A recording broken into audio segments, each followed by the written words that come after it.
Hi, I'm Denise Simpson, a master life and leadership coach who helps women step into their authentic and feminine power so they can lead like visionaries, influence with grace, and create a legacy of contribution and service. You'll hear about real leadership clients with real problems, navigating their success in life, business, and career. If you're ready to become a masterful leader, then this podcast was made for you. So let's get started.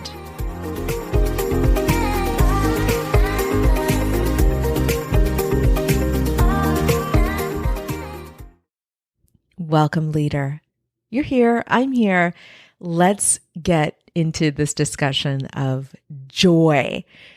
Joy is on my mind right now. I am intentionally thinking thoughts about circumstances, situations that bring me joy. So the thought that I have creates the emotion of joy. I get to choose the thought. This is the most important lesson for this episode, is that we get to choose intentional thoughts. We don't let our minds just think thoughts, although that happens. It's natural. That's neuroscience. That is something you have zero control over. They are automatic. They pop up into your conscious mind from somewhere deep in the depths of your mind as you are witnessing, as you are experiencing, as you are thinking. So thoughts pop up. And some of these thoughts are very negative. I mean, think about it. 65,000 plus thoughts a day. Research shows that it's between 65,000 and 90,000. For those of us, as in you and I, those of us who are leaders, we are synthesizing information, we are thinking at higher levels. Our minds probably are on that higher end of thoughts per day. The research also shows that 70% of those thoughts are negative thoughts. Negative thoughts. And there's another percentage, 90% of those thoughts that you had today are the same thoughts you had yesterday. What? So of course we're repeating history. Of course we are using these habitual, perpetual thinking patterns to create our daily lives, right? So when you question why you can't create a particular result in your life, it's because of the thoughts that you're thinking about that circumstance. So a lot of you know that I am obsessed with neuroscience. I used to say I had a regret that I didn't get a PhD in neuroscience. That's not true, actually. I used to say that. I'm very happy with the PhD I have in leadership studies. But I get to be mentored by one of the best neuroscientists in the world, and she is Oxford-trained neuroscientist, Dr. Sarah Mackay. She is someone who I admire. She is someone who I take everything at face value, every, article, journal, published journal or book that she writes, I am hanging on to it for dear life because of the information that she provides that is layman. It is simple to understand. It is something that I'm able to then implement into my coaching practice. And by the way, I'm part of her neuroscience coaching network. So she is bringing neuroscience to coaches like me who want to provide accurate neuroscience information in a very simple way into our coaching practice to help our clients. Brilliant. So of course I had to join her in that new project that she is overseeing right now. So I'm learning so much from her and my colleagues in this network, and we are always discussing neuroscience. We meet once a week. We talk about what we can use, what is helpful for some coaches, what hasn't been helpful for others, how their clients are responding, what results their clients are getting. And so we talk so much about different aspects about your emotional habits, your physical habits, how we create resiliency in our lives, how we manage our thoughts and our emotions so that we can create particular specific results in our lives, and many other aspects about neuroscience. And one thing that we talked about recently was this idea of results and creating specific results. And how do you do that? How do you help your client do that?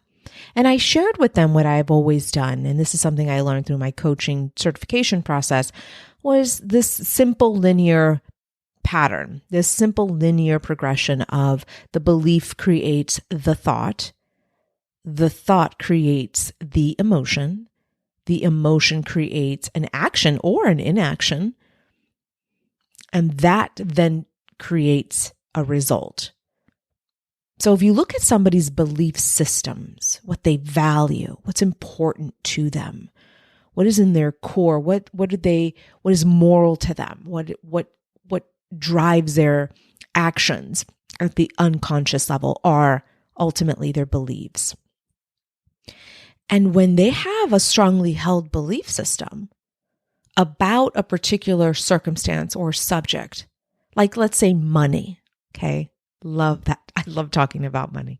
So let's say the belief system that she has about money is that it's hard to get and you have to work extra hard because you're a brown or you're a Black woman, or because you are a woman in leadership, you're going to have to prove that you are worthy of that 6-figure, 7-figure salary, right? So you have these strongly held beliefs. Now, many of these beliefs are unconscious to us until you work with a coach, until the coach like me tells you your actions are interesting because the results you're creating are not enough money, maybe perhaps making a 6-figure salary, but going bankrupt in your personal life, right? Unable to manage debt, unable to, save and send your kids to college. So those are the results that you're creating.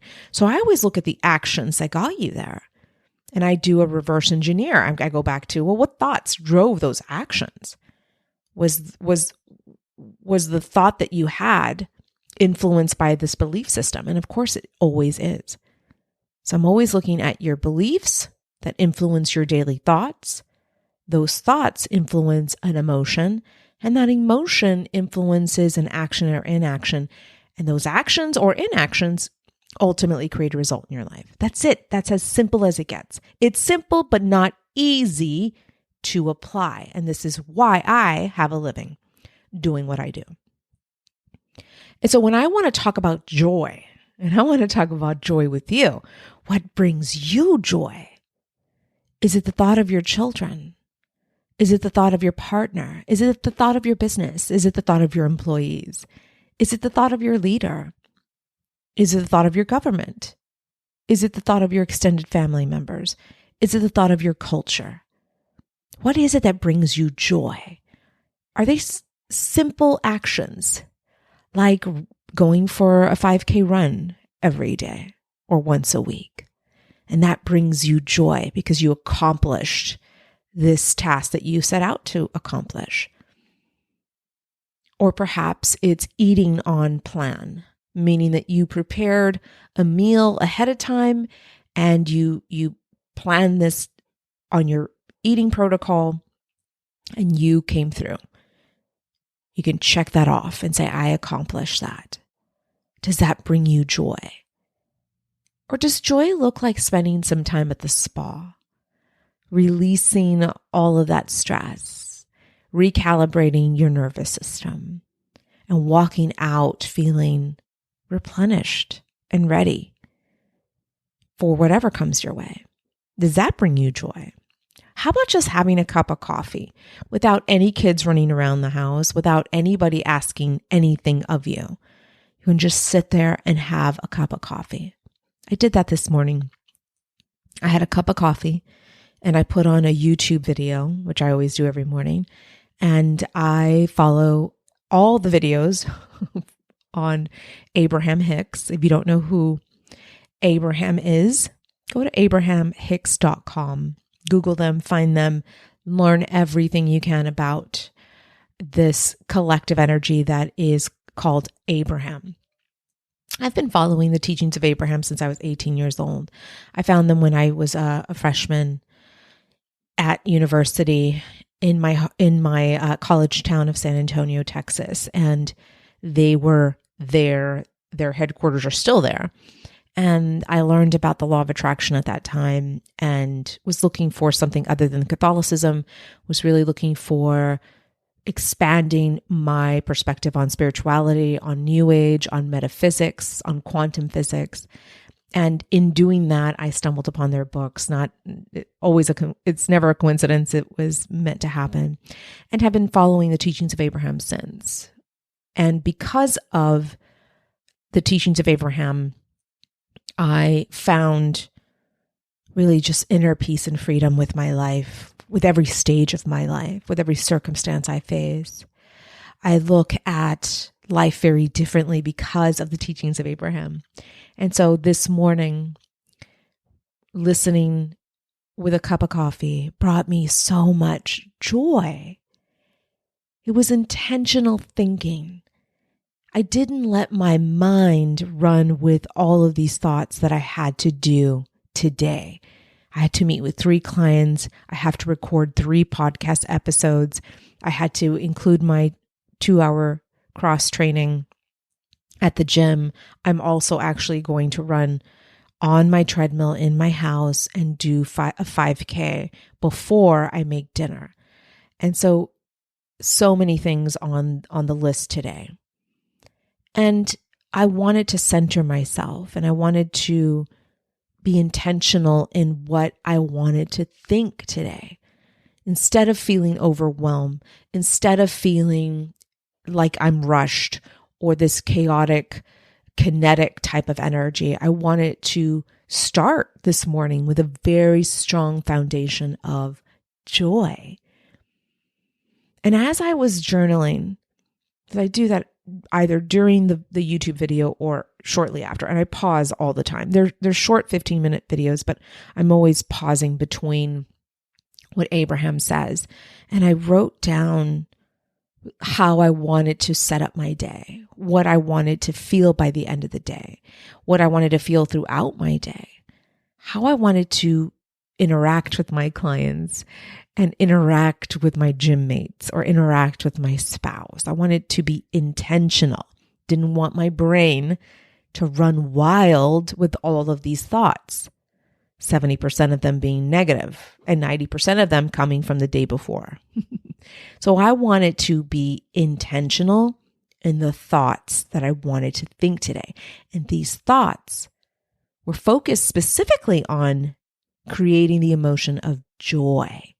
Joy to be alive, joy to be able to move my body in this way, to lift weights the way I do, to eat the way I do, to properly nourish my body the way I do, to be able to be inspiring to my clients, to be able to be active in listening to them and caring for them and serving them. I'm very intentional in how I want to show up to my client sessions. I do pre-work. I do the energy pre-work before I get on a Zoom call with my clients or when I visit them in their offices. I do so much mind and energy work before they even feel my presence in the parking lot or they feel my presence while they're waiting in the lobby in my Zoom room.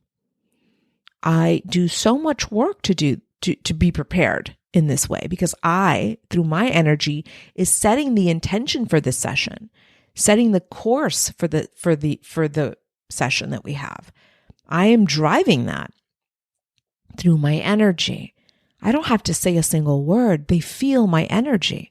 They feel the presence of confidence, of certainty, of mastery. And in turn, they feel nourished and peaceful.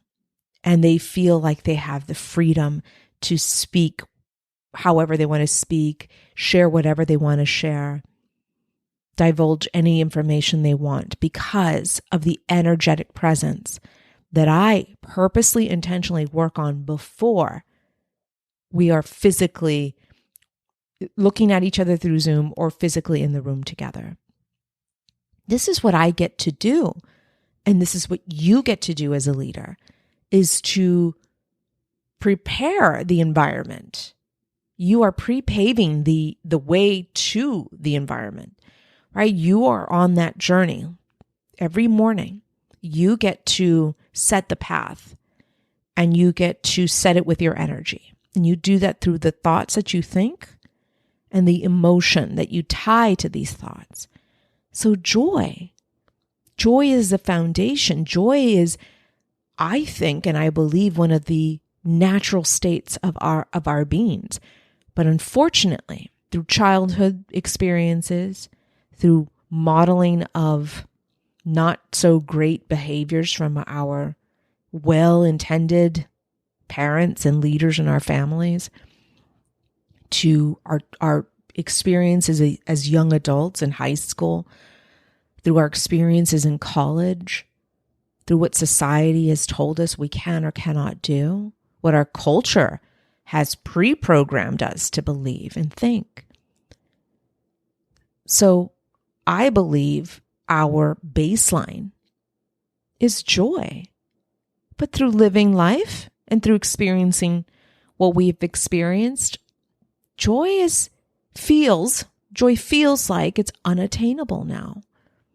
Or it's harder to attain, or it's harder to tap into.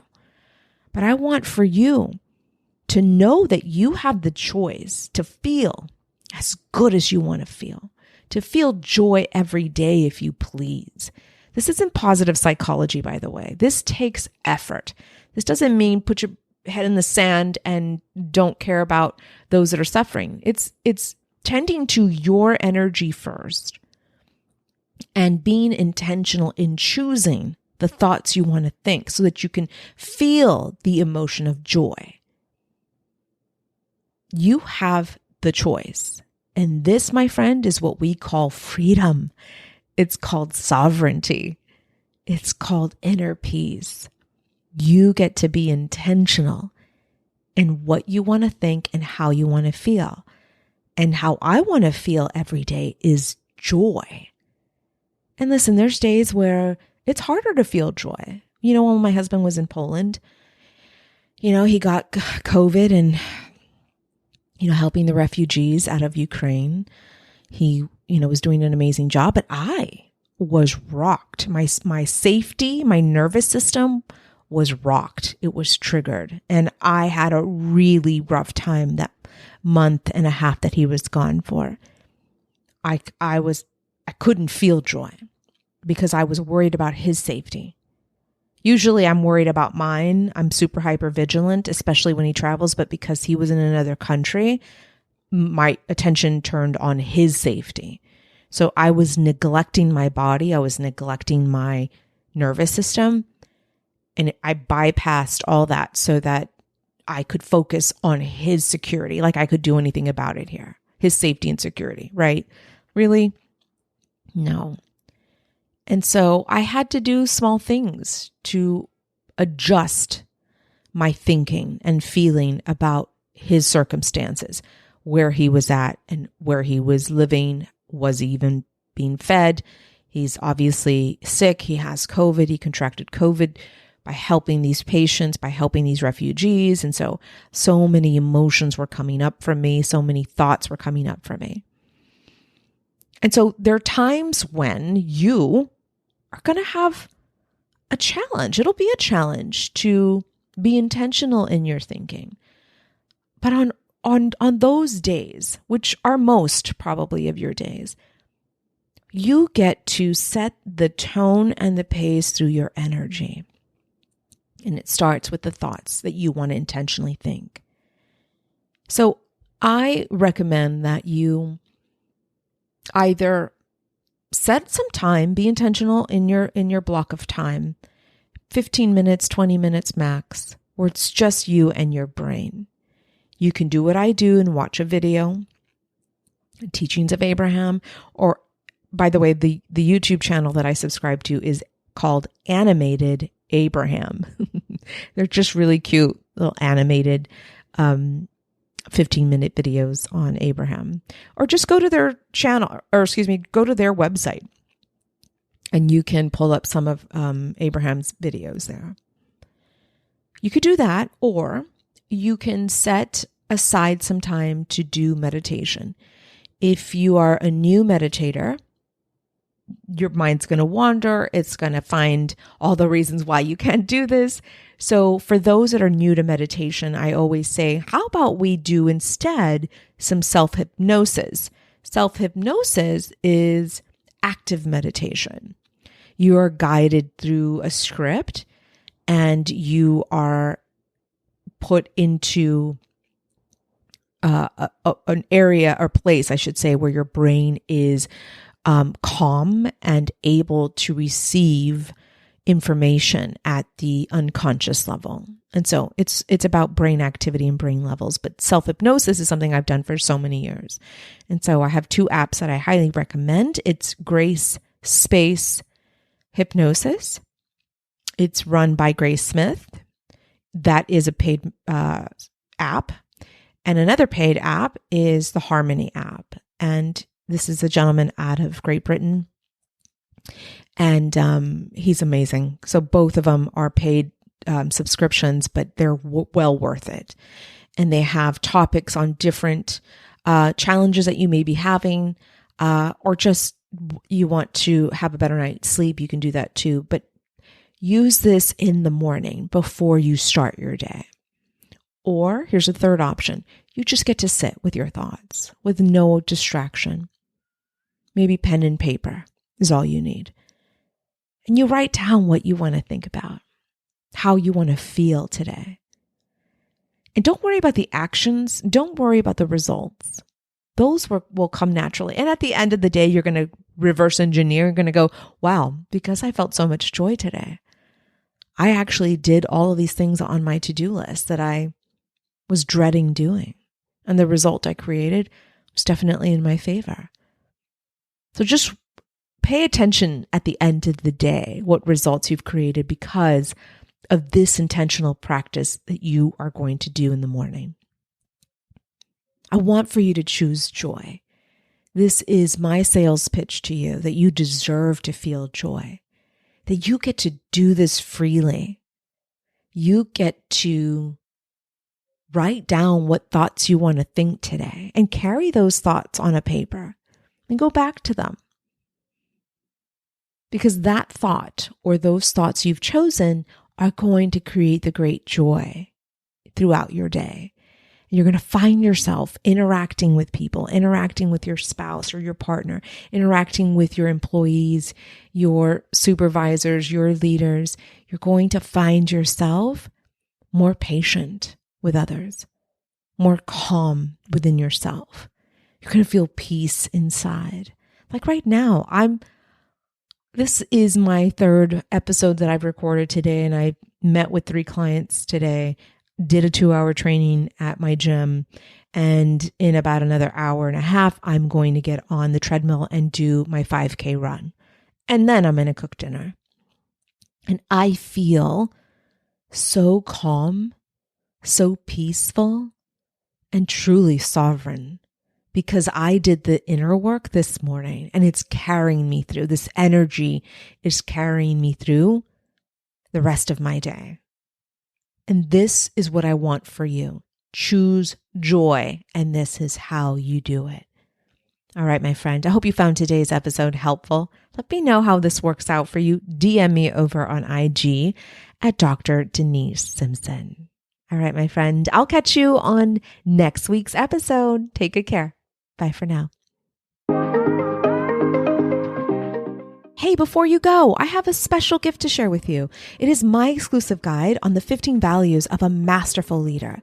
That's right. These values are what drive every decision you make. They motivate every action you take as a leader. So don't leave this to chance. You gotta know what 15 values masterful leaders use to develop their influence, inspire their followers, and impact their organizations. So head over to my show notes, grab this exclusive guide ASAP. It'll be delivered in your email box as soon as possible. I'll see you inside.